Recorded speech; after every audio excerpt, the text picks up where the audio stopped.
Greetings, brothers and sisters. Gonna get to Kim Kardashian crapping all over Kanye in an interview that's all over the news this morning, and an epic gaffe, a holiday gaffe by Nancy, and some other funny stuff that's happened. My usual kind of stuff. It's been a couple of 4 or 5 days since I've done a video about news here because of Christmas, and then the thing that happened with my the losing heat. But I wanted to say something more important here than all this stuff, that's personal to each one of us, right?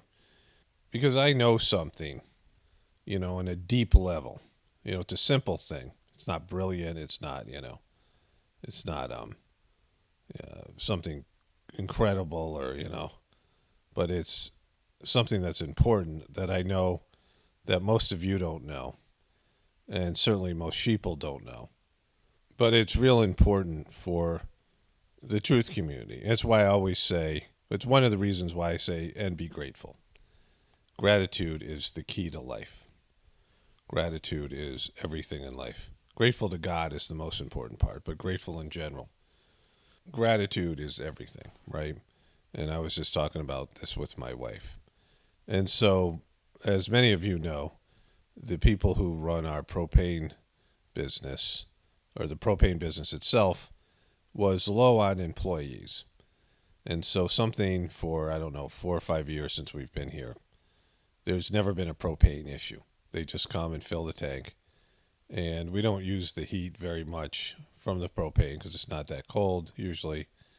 And the only thing that is used is the stove, which we use quite often to cook things on a stovetop of a big propane tank. And there's, no issues with the propane tank ever running out, right? It was just something we took for granted. A business that was doing their job, a business that was keeping up with demand, but then, they lost a few employees, and there was an epic, nationwide cold snap, right, which you guys all know about, and it was also Christmas, right, at the same time, which is a time where it's hard to get people to work, and, the business is scaled down, obviously. And so it was just this, a bunch of things coming together. Because had it not gotten cold, we probably would have had enough propane to last. At least, if it happened any other time, it would have been, all right, well, we have other ways of cooking food. And then we just would have waited for them to come. And, minor inconvenience, right? But it wasn't. And it was something that was, I want to say it was life-threatening, but, given that we have to be here for our animals, we can't, go to a hotel, and that still sucks. And, it was also the holidays and, all of that, right? Things are shut down. Restaurants, it's harder to, it would have been, not life-threatening, but sucky. And that was just losing heat. And I know this from doing farming before, homesteading. Because when people would ask, well, what have you learned from homesteading? I would say, it's how dependent we all are on this system. Or this evil system, depending on who I was talking to. Because it's an evil system. But we're 100% dependent on it, or whatever percentage you're dependent on it. And also, we're addicted to it. We're addicted to the lifestyle that it provides, right? And you have a lot of people who whine. You have, a society of whiners, a society of, spoiled brats. And I'm talking about America here, but people who live in the upper echelon of the world economic system, and that's all of us. You might be poor. You might think you're poor. You might, but you still have it better than at least 50% of the people in the world who live on less than $2 a day. That's how much they have, right? There are people that spend most of their time looking for or retrieving fresh water, and it isn't the quality of water, even with the fluoride and stuff that's in it. It isn't the kind of water that you have here, right? It's, when you have well water's great, but there's still particles of lead, particles of iron, and, or whatever it might be, right? It's not to be purified. It's, water coming from a well is still got some things in it, right? Might not have bacteria and, contagions and things like that, but it has other things in it. And they spend the rest of their time looking for firewood and, that's their day. 2.5 hours every day to find water. And then, no flushing toilets, no, I mean, barely any electricity, maybe a cell phone, like a, low grade cell phone or something like this. I mean, more people have cell phones than they have toilets, right? And sanitation conditions and all the rest. And so you can understand just by being a poor American who has a place to live that's not homeless, you are better off, and even the homeless people are better off here than lots of people in the rest of the world. It's because of the way that this system is structured. And so most Americans are just better off in terms of their material life than, 3/4 of the world, right? Just by being American. Like privileges that you don't even know about, right? I mean, people talk about white privilege, the woke people. But there's an American privilege that none of us are aware of. And, for me and my wife, like we lost heat. We still had electricity. We still had food. We still had a house to be in and, all these things. But nothing really else mattered. I mean, in terms of that became our one issue that we're thinking about and dealing with, right? Was how to get heat when it was really cold into our house, right? That was, that's what we had to deal with that day. And no matter what was going on, there could be some thing that would normally, and I was, my wife's at a different stage in her truther process. And she has a lot more, anger towards the system, anger towards the medical system, the vax stuff. I mean, that's what's up. I mean, not so much anymore. That was what was up, the COVID stuff. But I was saying, we were talking this morning. I said none of that mattered, right, when we were going through the heat. Like none of the things that, truther stuff mattered. And that's the one problem with people in the truth community. It's a loss of perspective because this is an evil system. Is a system evil because it's not aligned with the divine forces, the divine laws, the divine essence. It's not aligned with our soul. It helps disconnect us from God. It acts as a block from God. It helps lure us away from God because it's so materially stimulating, right? There's so many things for our senses to get stimulated by, right? To pull us away from thinking about God. It lures us away from our divine, essence. And so there's lots of problems with this system. And that's the worst part, the part that it helps disconnect us from God. Big part of what's wrong with the system. And I talk about it quite extensively. But without it, life would suck. And so we're in a kind of a precarious situation. We're addicted to an evil system, right? And there are things that people have to do. And I'm glad I'm not one of them. Whether it's people in the intelligence community or the government or the banks or, whoever it is, evil stuff to keep this system going, right? Deceptive things. The system can't operate on a pure above board. I mean, even the system itself is, it's an illusionary system. And so without the deception, it would collapse, right? Without perception, people perceiving that it's strong. And I remember back in 2014, I never have had a good economic mind or a mind for business. My friends, lots of them took business classes in college. And, I knew people who were, good at such things. And I could barely understand. Like, I could get it mathematically. I'm good at, I have some, I'm not great at math, but I have, I'm good at math enough to, and I can, I have a good mind for these sorts of things, adding numbers in my head and things like that, right? Like I don't even need to do the work on paper, right? So, that was way back when. It's worse now. But I just never really understood business and didn't have any interest in it. And, I struggled with it, like I struggled with the economic system. And, especially when I was younger. And the discipline of it, right? I became more disciplined as I got older. But in 2014, because of my kids and the future and, what I was learning and hearing in the truth community, I really decided to look into it for myself. Like, was this economic system as fragile and flawed as I was hearing. Right? Was it insolvent? Was it a debt-based economic system? I watched those videos. Money as debt. There's a couple like they're almost like cartoonish, but they're really well done. Money as debt 1 and 2, and they'd explain the economic system. And so I wanted to verify this for myself. And when I looked at the national debt clock, for example, and then several other things, I was looking at the whole, way the system was structured, and that there was, in terms of the derivatives market, there was maybe a trillion dollars of derivatives, right? I mean, that was what I was like. They didn't even know how much they had on the books, these banks. And that's like straight up betting on debt. It's not even debt itself, it's betting on bad debt. It's taking short positions and betting against people's ability to pay their loans. I mean, all that subprime stuff that was going on. Of course, you can watch the movies, which are, document that stuff that happened that economic collapse that happened in 2008. The Big Short and Margin Call. And they're well-made movies. I've watched them, multiple times myself. They probably should be watched every year or so. But I just sat back and I understood and I looked at the numbers. And, even if you gave generous assessments, there's just way too much debt. It's like ridiculous amounts of debt, like $2 quadrillion worth of debt.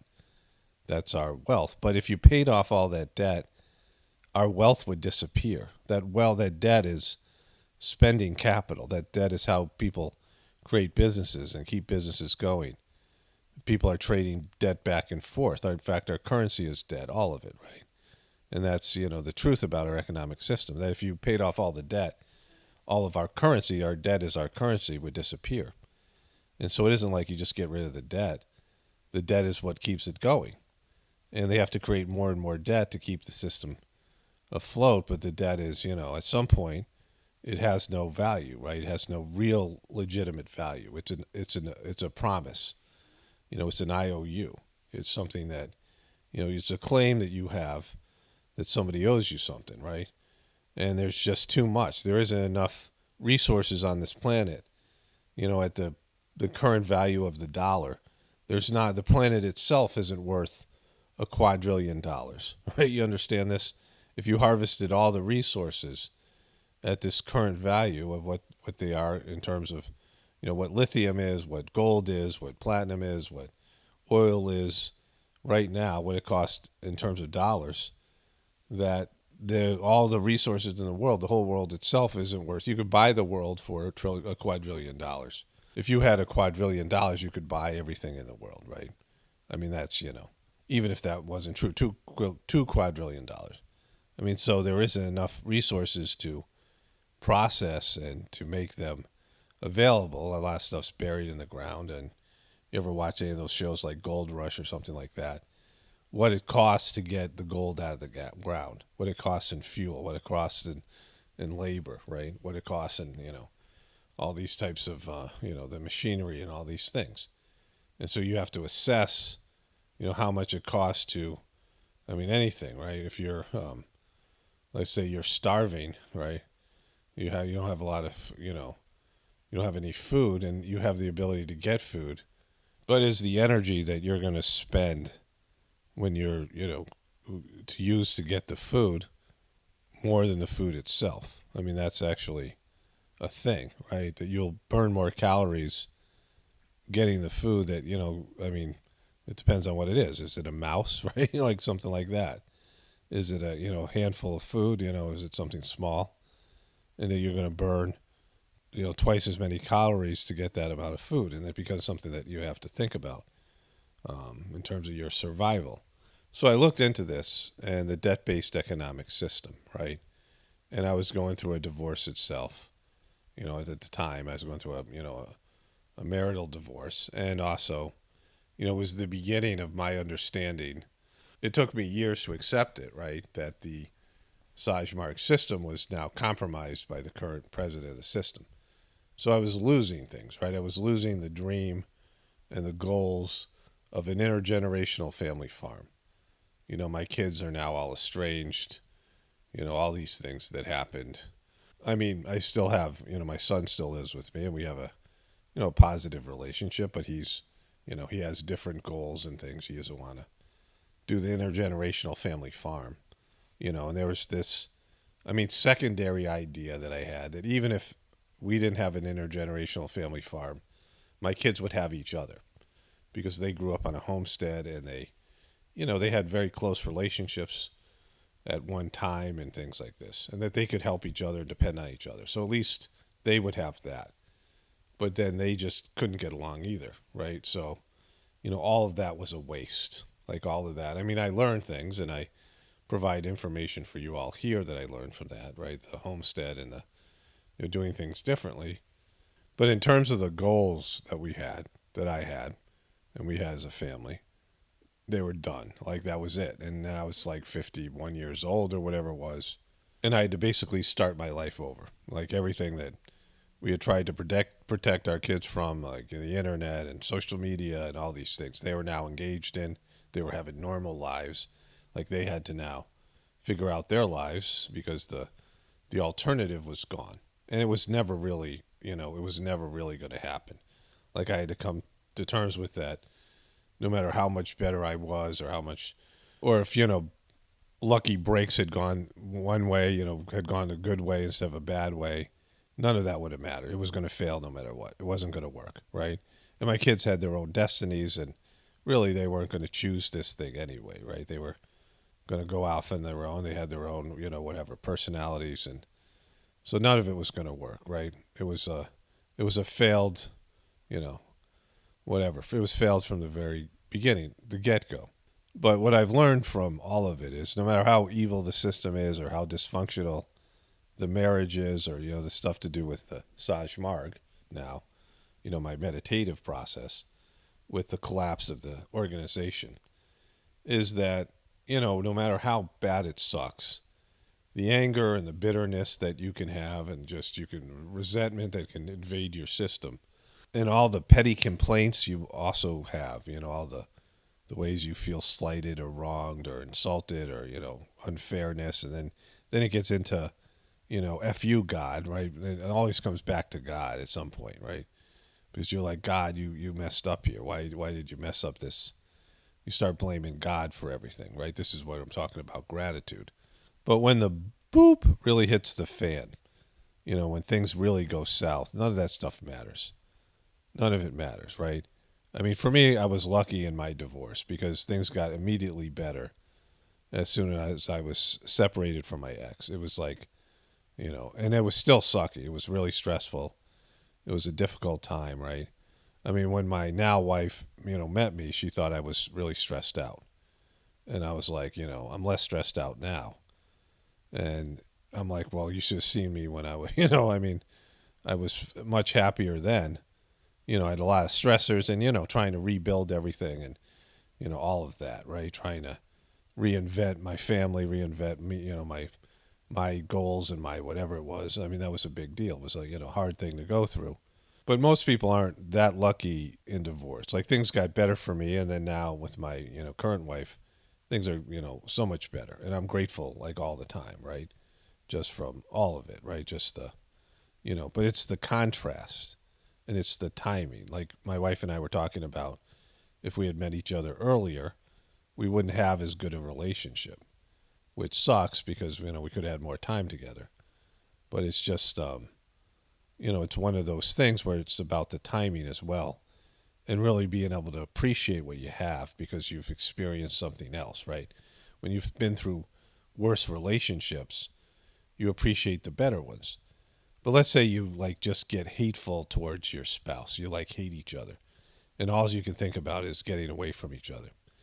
And then you get divorced and you go out there and you date and you realize, oh, like it's worse out here in the dating world. And, it's hard to recreate a lot of the things you've been through with your, with a spouse, right? And a lot of, hardships you go through, a lot of, time and history that you have. And then, of course, the kids and the time sharing with the kids and all these things, right? All the ways that now you're doing things as one person instead of two, and then bringing someone else in, and that person has to accept your kids, and you have to accept their kids. And build relationships with those kids, and Maybe the kids don't like the new person, and all these things, right? There's so many complexities to these post-divorce relationships, and mostly that pretty much everybody sucks. And so you're not going to find somebody better than the person you have. Like, most people. Like for me, I was lucky, just because, you know, one person was so bad and the other person was so great, like it was just, I mean, almost like a miracle for me, right? But for most people, you don't get that. For most people, you have new people that are just as bad as the other person, and you don't have all the history and all the, all the, I mean, you have all these more complexities with blended families and all the rest of it. And so, like, as much as you hated the first person, as much as you just couldn't stand them, you realize that you were probably better off, or if you would have been better off finding a way to work things out. Most people can regret the divorces, you know, from a standpoint also. Master Chargy, the third master of the Sahaj Marg system, said something brilliant. He said, you guys all want bliss from your spouses, but have you given bliss? Right? And that's how people are. You want like unconditional love, but are you willing to give unconditional love, right? Are you willing to give what you're asking for? Like you want something, you have some fairy, some, romantic comedy, some fairy tale type vision of the way that your spouse is supposed to be. They're supposed to, some imaginary idea of how much they love you and how much they support you and how much they think you're great. And, are you going to do the same thing for them? Are you going to give them the same bliss that they're giving you? And so he said, if you haven't given bliss, don't expect bliss from somebody else, right? You want bliss, give bliss, right? You want this kind of, whatever it is, Stepford wife type of situation, in the truth community. Like, are you providing a system? Are you acting like, a person that deserves to be in a system that's purely based in God? And could you survive in such a system that would be, wouldn't give you the kind of lifestyle that you have now? You'd have to work a lot harder, right? You wouldn't be working for money. You'd be working for God. You understand this? If there was a divine system, you would have to look at everything as you're working for God. If you failed at your job, you failed it as a husband or wife, you failed as a parent, you failed as anything, you're answerable to God. You're not answerable to a system, either a legal system or an economic system or even a social system of people who are, a tribal system. You're answerable to God. That you're working, whatever job you have, whatever role you play, is based in a job that God has given you. You can take this attitude now, right? And so, when you're whining a lot about how bad the system is and how demonic it is, or how, how deceptive it is, or whatever it might be, you always have the option. I'm not suggesting you do this, but you can do this, to shut everything off. Shut off your electricity. Don't use your car and gas. Don't use anything from the beast. No groceries. No, even candles. Like, you shut off the electricity. You can't, put candles on you buy at Walmart, right? Like, did you harvest the wax yourself? Do you have a beehive? Did you harvest the wax? And did you make the candles yourself? Did you create string out of, whatever it is that you have available? Some sort of cordage type of situation. Weave some grasses together as your wick. And then, get your beehive, well, your beeswax, none of your beeswax, and turn it into a candle. That's what I'm talking about. Think about everything. Look around your room and think about everything you have, the pans that you have. What are you going to cook in? What are you going to, you understand everything that comes from the beast, because it's all or nothing thing. My brother used to always say, you're in for a penny, you're in for a pound, which meant like you're in for a little bit, you're in for all of it, right? And so, our system, which is a criminal-based, deceptive, anti-God demonic system, we're all dependent on it. We've all partaken of the system. And the system is, there's great things about it in terms of our material life. And, we can't indulge in those things and expect to have those things without the debt, without the, the corruption, without the evil part of it, right? And I say this over and over again. So, anytime you want, you can quit the system and go try to live out on your own. Go find some, empty land. It's not going to be owned by you. You're always, it's going to be owned by a government or a person or whatever, because, you can't own it because you're not a part of the system. You're not going to have a deed. You could go live out in the woods somewhere and try to create everything for yourself. Make your own clothes, make your own cooking utensils, some sort of like, naked and afraid, Gilligan's Island type of thing, but without anything, right? Give up everything from the beast. Give up everything. That's what Buddha did. He was a prince and he went out and meditated.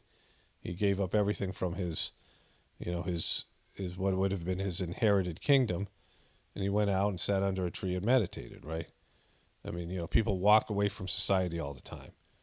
But as soon as you do that, you'll start feeling grateful for, most people will, all the things that you're giving up, all the things that the system provides for you don't even think about, all the things you take for granted. That's what I'm saying in a divorce situation. There's lots of things that you just thought of as being there as your, as your privilege, as your entitlement, that, and then all of a sudden you realize, oh my God, I don't have that anymore, right? It's like when you move out of your parents' house and you take things for granted and you realize how much they did for you. How much, even the suckiest parents do, that now you have to do for yourself. And so all the anger, all the hatred, all the panic that's in the truth community is inappropriate. And the fact that you're desperately trying to wake all the sheeple up. Like I said before, if everybody wakes up, the system collapses. If everybody realizes the negative parts of the system, it collapses. And so, be grateful for what you have while you have it, in terms of, at least your lifestyle. Because just losing one thing, losing your car, for example, losing your ability to, drive to places, or losing your heat, or losing your electricity, or losing your home, would be one of the worst things, right? But just one of them. But imagine losing all of them. Imagine losing the ability to go to the grocery store because there are none. You can't drive your car because there's no gas or whatever. Just EMP hits the, all the cars are shorted out because of, electrical magnetic pulse, right? That shorts everything out. All the computer chips are down. No internet, no electricity, no gas, no anything. Imagine everything just goes away. Like everything stops. And you have whatever you have. Like you have whatever you have in your house. You have whatever availability there is, Somebody said to me, I'm surprised you don't have a wood-burning stove because, we used to have one in my other house, and that would have been, we would have just used that instead of the heat, and we'd be using that already. And I like wood-burning stove. I like radiant heat better than I like forced air, but we just don't have the room. It's something we've talked about, my wife and I. And certainly for something like this, and but there's really no real place to put it in this house, a small farmhouse. It's an old farmhouse without a chimney, which is odd. Most of them have chimneys, or maybe there was a chimney, it's been covered over. I don't know, but that's where you normally would put it. But we don't have that option. But I can assure you, for most people, and there's benefits. If you turn off the electricity, there's a peace. When you go out camping. And you're away from, most Wi-Fi, weaker signals, if not at all. Sometimes you can find places where there's just dead zones, where there's no GPS, there's no satellite. There's nothing. There's no signal at all. And you feel better. Like, there's great things about it if you get away from all these things, right? The electricity in your house, it has the vibrating. There's water in your system. There's electricity in your system. It affects all of us, right? Certainly the 4G, 5G, all that stuff. All these signals, I've talked about it, right? It's a big thing in the Sahaj Marg Whispers of the Brighter World, these messages that talked about electromagnetic pollution and how it disrupts our subtle bodies. It confuses us. It makes us, harder to make decisions. There's all these things. It has a negative effect on us, not only physically, but spiritually. And so there's all those things. And when they're not here, then there'll be a collective sigh of relief. But then there's like, well, how do I stay warm? How do I stay cool? I mean, the first thing that you have to deal with is your body temperature. Because right now, for most people, they have air pumping into their house, either cold air or hot air, all year round. Like how many times you just turn the heat off or the AC off altogether. So it's either too hot or too cold in your house. And so what if you didn't have the ability to adjust that at all? That you had to deal with the heat and you had to deal with the cold without air conditioning, any of these things. And then there's water. There's no water pumping into your house anymore. No electricity, no, well water, no city water. So where do you get your water? Then what do you do with your waste? You can't use the toilet anymore. What do you do with all this waste that's toxic and, it's going to make you sick? And, what are you going to do with it? You don't have any of those things, right? Can't flush your toilets. What are you going to do? In an apartment situation where you don't even have the ability to dig a hole in the backyard, and then it's just, that is what it is, right? So those are the things you start having to immediately deal with. Then, of course, food, all those things are no longer, you can't go to Walmart, you can't go to the grocery store, you can't go to Whole Foods, you can't, it's just you eat what you have. And then what? It takes a while to grow food. You don't have any livestock, you don't have any fencing, domestic, you don't have a farm situation. I mean, all these things. And so it starts hitting you. But even if you do, there's a lot of work that has to be done. Now you have to protect your animals from predators and other people, your livestock animals. Then you have to learn to slaughter them and process the food. You have to, get water for your crops. I mean, all these things. So you now have to deal with all these things, right? All these problems you have to solve. And then understand how you preserve things so that you have, food for the winter. And then, all these problems you have to solve, things that people used to do years ago. And so the time to be concerned about our system was our ancestors when they were lured off the farm. I talked about that. There was a period of time where, there was tribal and small village type of life, and people had lots of skills, and they survived, pretty independently with a small community of people relying on each other. And that's another thing. You're going to get along with your neighbors and your family now all of a sudden, in a time of crisis and stress and deprivation. You're going to share. You're going to go to bed hungry to make sure everyone's fed. Like everyone gets a little bit of what's available, right? Everyone in your local community, and you're not going to fight over scraps. Everyone's getting out and fighting over a can of tuna or whatever it is, right? I mean, so these are all the things. And so, when you think about all those types of scenarios, the things that you're bitching about today, whether it be the election, whether it be the Trump stuff, whether it be, the COVID stuff, I mean, all these things that suck, on their own level.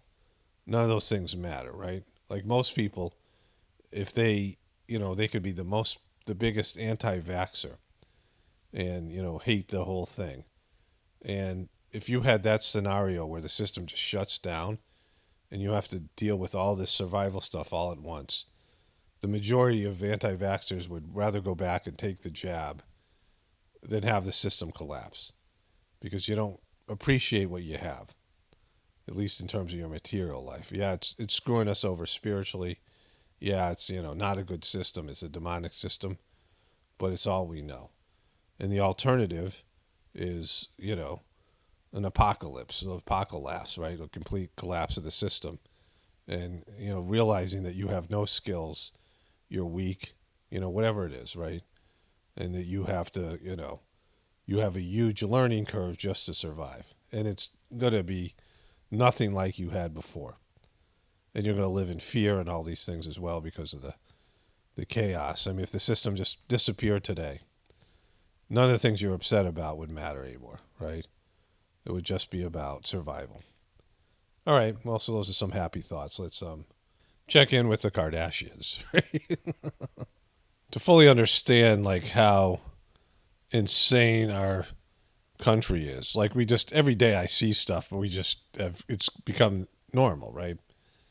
But one of my viewers sent me this thing that Kim Kardashian was talking about Kanye, and she addressed the Balenciaga thing. And it was, one of these Instagram clips that has, it's just not full size, right? So I figured the video was out there somewhere, maybe on YouTube, so I was going to have to look for it, right? Because I thought, okay, this is, somebody sent me this and now I know it exists and it's something I would cover. And I have to find a bigger, higher quality version of it. And then I went into my various news sources I look at every day, and every one of them has the interview, right? So this is MSNBC, one of the, the big two in terms of the, big three, I guess, if you include Fox, these two liberal ones of MSNBC and CNN. And so they cover it. Kim Kardashian breaks down in tears over how hard co-parenting is with Ye. Then, of course, the Huffington Post, they're not going to miss out this opportunity. Kim Kardashian gets emotional over difficulties of co-parenting with Kanye West. They're dead naming him. And then page 6, Kim Kardashian cries over co-parenting with Kanye West. It's effing hard. Boop. It's booping hard. And then it's booping hard. Kim Kardashian worried about future boyfriends will be scared of Kanye West. They're dead naming him. This is page 6, New York Post. And then here on Yahoo, tearful Kim Kardashian says co-parenting with Kanye West is really effing hard. And if you had just Googled Kim, that's all I did. The word Kim, right? Not even Kardashian. CNN's covering it. The Today Show. Of course, Yahoo, I just showed you. E! Online, Fox News. I mean, they're all here. These are just, the initial results. And then all these other ones. Insider, People, Daily Mail, Complex. I mean, this is supposed to be big news, right? This is just page 1. Multiple pages here, NBC, Glamour, the U.S. Sun, Bloomberg. I mean, every one of them is covering this story, right? These are all stories about Kim Kardashian in the, mainstream news. So let's get to the video here. So this person, Angie Martinez, she has a YouTube channel, and she's an IRL podcast. I thank you a lot. I thank you a lot because of Kanye. I feel like all that energy comes to you. Do you? All that energy comes to you. She thinks about her a lot. All that energy. This is this poor woman here. Look at this poor, what used to be a woman, or maybe not, maybe, someone who's had mutilated their face with plastic surgery and all these things. Their body has been manipulated and siliconed out and all this stuff. This poor soul here. That's just all this Ye energy.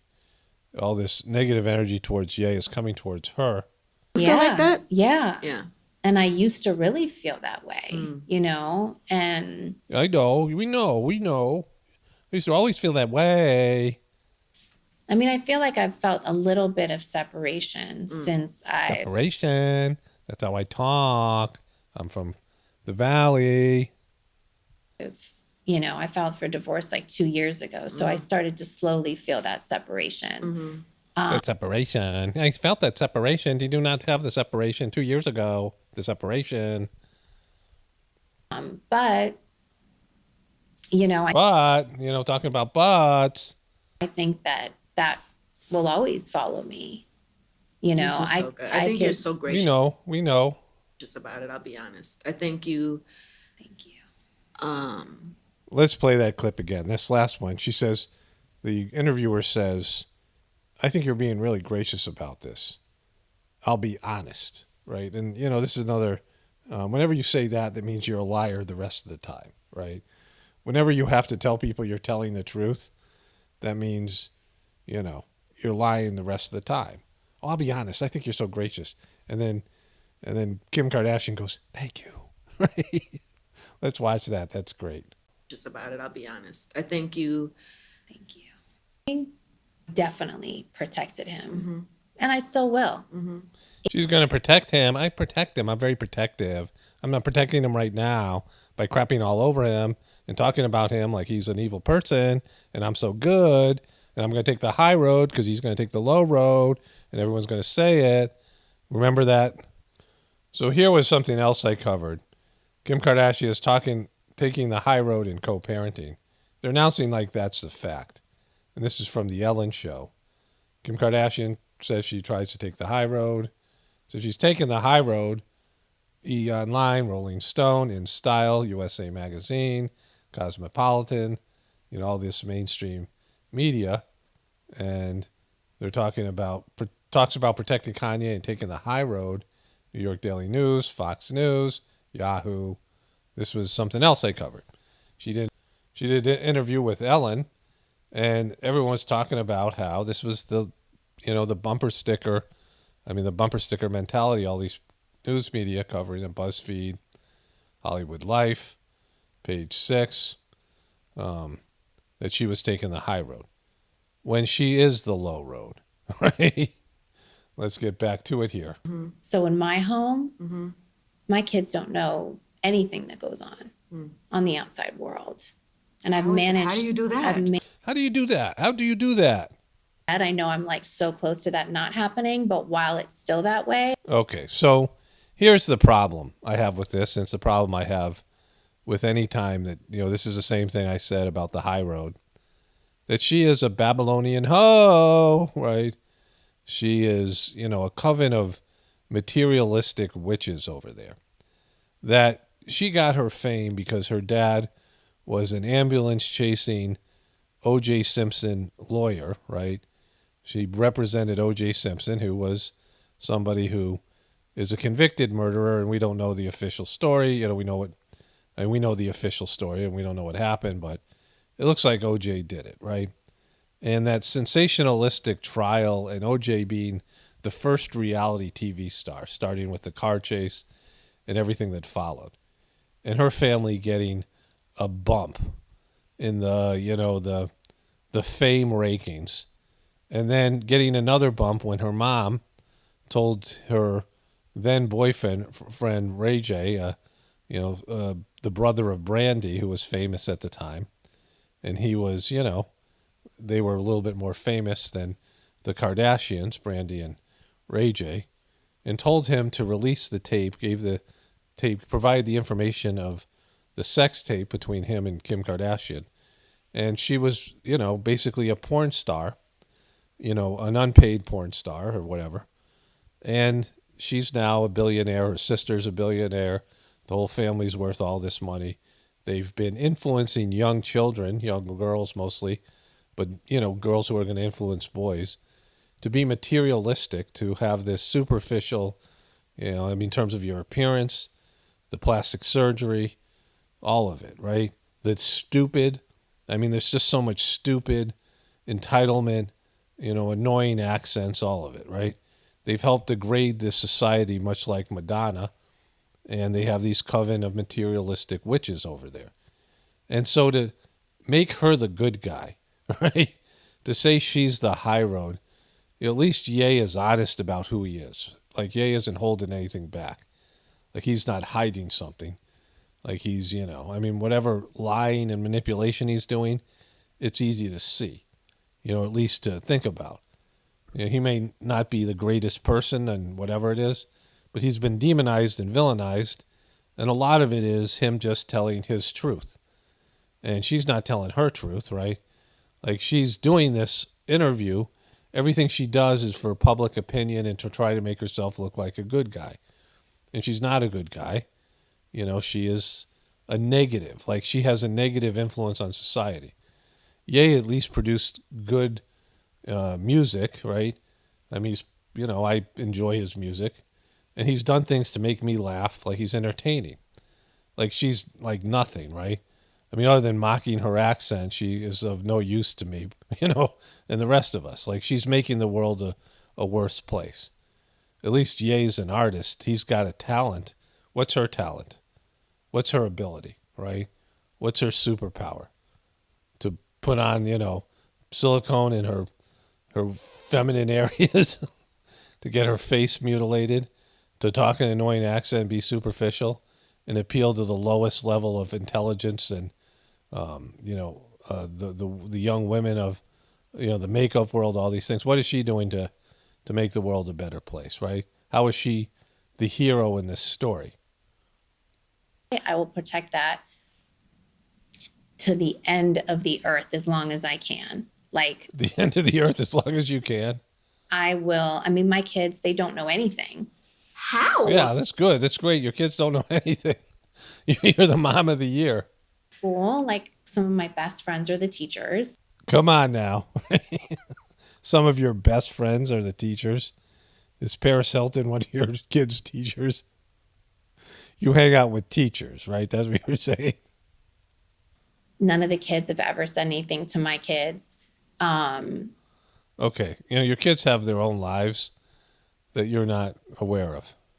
Protect stuff in the house as far as like the TVs and the content That that's feels on. like it must be a full-time job. It is. It's a full-time job.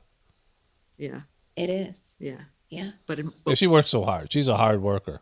Smile on my face and blast his music and sing along with my kids. And See, the woman touched her heart. Like, she's such a good woman. She has to put on Ye's music and pretend that she's singing along just for her kids, because that's the mom of the century right there.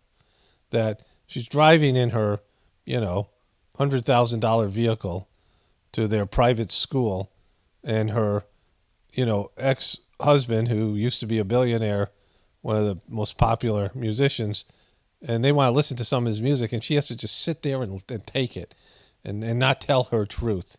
What a woman. act like nothing's wrong. As soon as I drop them off, I can have a good cry or. Yeah, it's just a cry. I just cry. As soon as I drop them off and I just sit there and I cry. I just have a good cry. My life is so horrible. I don't know what to do, but I have myself a good cry. I'm crying. I had the best dad. I don't want to get emotional. No. Exactly. She had the best dad. He represented OJ. Oh. It's just been a day for me. But it's been a time. Okay, she had just said, I'm in the editing process. I don't want to get emotional. Like, I always see things the second time around. I know it's something. Sometimes I comment, sometimes just for time's sake. I mean, I could dissect this thing. I could talk about these things for hours. But she says, I didn't want to get emotional, which people often say. You did this video for sympathy. You did this video to get emotional. You did this interview so that people would take your side. This is damage control. People are criticizing her for the way she's dealt with Ye, not criticizing him publicly, not condemning him, and also Balenciaga, which she'll get to in a bit. But you're doing this to make yourself look good. This is brand control. You want people to think you're a good person, which you already addressed that you're not, right? And so you crying is a big part of this. Just like when Alec Baldwin cried, right? Remember that? He did an interview like this. It's a crying interview. Like, this is what Barbara Walters used to do. And people cry to make themselves look sympathetic. And when I saw this thing, I would have said, oh, it's 100% she's going to cry. Crying is what's expected, right? Shed some tears. If you don't cry, it's like, they're going to look at you as some sort of reptilian serpent. Is this the worst thing that's ever happened to you? Yes. Yeah. She was someone who was loved by everyone who worked with and liked by everyone who worked with and admired. Brilliant shot, and the gun was in your hand. How do you come to terms with that? It has been. I have a good cry. I could have a good cry right now. I just need a good cry. It's hard. Shit is like co-parenting. It's really fucking hard. It's really fucking hard. It's really cry. It's so hard. And like. So hard to co-parent, with my 12 nannies and my $1 billion, and I don't know what to do these days. You're not co-parenting with just anyone. Yeah. or what's happening in the world, like, why would I ever bring that energy to them? Mm-hmm. She's got a necklace, and I believe it says Kim on it. She's wearing a necklace with her own name, just in case she forgets. Mm-hmm. You know? They don't have a normal. This is like, how? But they're so normal. Like, they really, really are. Like, They're so normal. Those are so normal. They're so normal. They really, really are so normal. they're super, like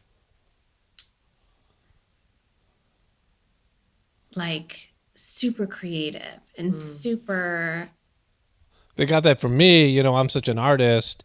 They're so creative. They got that from. I'm a very creative person. You know, I haven't created anything yet, but I'm very creative. Special. I'm very special too. You know, you can see. I mean, you know, I got silicone in my ass, and you know, my boob, and you know, I'm very special. The TikTok is so good. Well, I'm not like a great dancer. You I said have that. rhythm. Okay. I hate to dance. Right. It's just not my thing. It's Right. like so not my thing. You wouldn't. She hates to dance. She hates to do TikTok videos with her dog. She hates to do TikTok videos with her dog. She's a good parrot. She can dance because she has rhythm. She just hates it. I just hate dancing. It's nothing worse than dancing. I gotta dance. Who says I gotta dance? I gotta dance. I don't want to dance. It's a dance. I'm gonna dance. I posted something in support of the Jewish community, or like even with the Balenciaga thing, it was like everyone was like, why aren't you speaking out? Why aren't you speaking out? And I'm like, wait, I'm not in this campaign. I don't know what's happening. You have a business relationship with Balenciaga, and they were getting accused of putting out pedo stuff, and it's your duty to speak out. You have kids, and you know, it was wrong and twisted and weird. And, you know, you have a financial relationship with them. And you're, you know, putting out their brand. And to say that you didn't want to speak out because you didn't have an ad campaign. Let me like take a minute to research this. And then as soon as I saw what everyone was seeing on the internet and the reality of the situation. And I realized this was best for me and my brand and my image, right? Which is what Ye doesn't do. And so you're a worse person. Like, she's just a worse person. You know, I had to fast forward. You know, it's just impossible to listen to her in this interview. It's so low and so degraded, and it's just, you know, so stupid. I mean, it does say Kim. She has a, you know, necklace of her own name. I mean, the narcissism and all of it. And trying to make herself look good. You know, you're a glorified porn star and a dishonest one, right? You don't get to try to be mom of the year in the way that you've degraded and, you know, the superficial aspect of her life and her coven of Babylonian hoes. All right, let's move on here. So my wife sent me this, and then someone else sent me this. This is 4 or 5 days ago. But it's Nancy. And wish everyone a happy, healthy, and safe New Year. Happy holidays. Merry Christmas. Happy Swaanza. Happy Hanukkah. Whatever. Happy Swaanza. I've seen it multiple times. Merry Christmas. Happy Swaanza. Happy Swaanza. It's like what? You can't even. It sucks so bad, or it's so non-existent. Kwanzaa. It's so not American holiday. You know, people celebrate holidays all around the world, right? And so you have American holidays, and they're good. They suck. I don't like Halloween. You know, I like Thanksgiving, probably the best one because it's about gratitude, which I talked about in the beginning. Christmas is superficial. Easter and Christmas are both pagan holidays that have been corrupted or warped by, you know, powers that be to turn them into Christian holidays. You know, Easter was a celebration of the goddess Storah. There are holidays on the two equinoxes, the summer solstice, or the winter solstice and summer solstice, all these things, right? So they are what they are. 4th of July, glorifying war, all these things. The holidays are whatever they are. And you can bring in international holidays as well. But if you can't even pronounce them as some woke liberal crap, right? You're going to call it Swaanza. Happy Swaanza. Happy Happy Swaanza. So one of my viewers sent me this. This is Kathy Griffin, once famous and perpetually annoying Kathy Griffin, an unfunny comedian. 10th day of Christmas, my true love gave to me. 90 seconds of fun. So lucky enough to be invited to Martin Sheen's house for Christmas. You swing the 12 days of Christmas no matter what. And yes, that is Emilio on FaceTime. At the end, we had so much fun.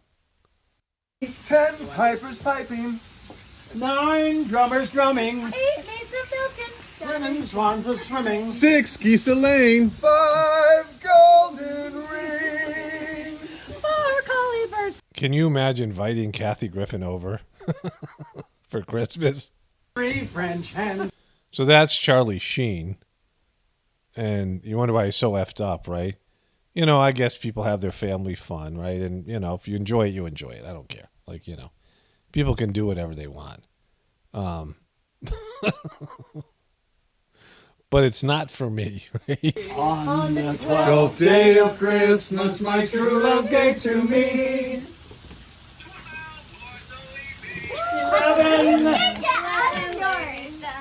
10 pipers piping, 9 drummers drumming, 8 maids of milking, 7 swans a swimming, 6 geese a laying, 5 golden rings, 4 collie birds, 3 French hens, 2 turtle doves, and together, and a partridge in a pear tree. Woo, we did it. Woo, we got it. We nailed it. Woo. Team Sheen forever. Woo. Okay, so I can only use a little of this. It's the CBS copyrights everything. But here's JoJo Magoo. Here's Mrs. Magoo. And this is Drew Barrymore. He starts off by saying this. People who, when things were really down for me, when I got the news, how they just, the little things, the little tiny things. Little tiny things. Just reaching out. I mean, literally just saying, hi, how are you? It was meant so much to me when my wife and child died. Just to have some stranger come up and touch my hand and say, how are you? It just, made warm to my heart. And I believe you are that person. I Oh, it know was you are that I believe that you're that person. person, and it's so. See, you're that guy. You're that guy. You're that wonderful man. The groping, lying, deceptive, just. Try to make you laugh, or I will be the brunt of the joke. As long as people are laughing, I'm happy. I That's prefer great. it wasn't always about me, though. Okay, so this happened.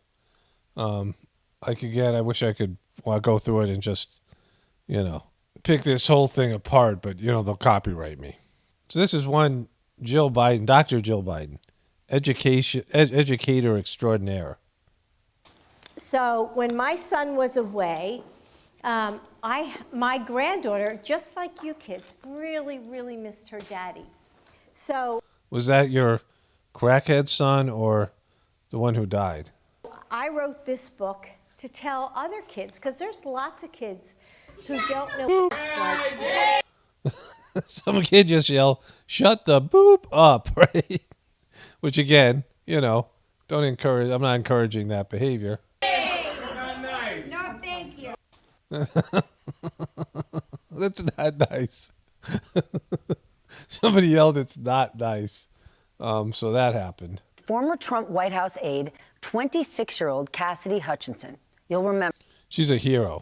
She revealed. Profile and Courage, Cassidy Hutchinson. That's the title of this MSNBC post here. Shocking details during a hearing over the summer. Shocking details. And in the transcript of her closed-door interview in September, she told the panel her lawyer allegedly tried to influence her testimony. Stefan Passatino, you're looking at him on the right hand of your screen. A scumbag. He's not a Profile and Courage.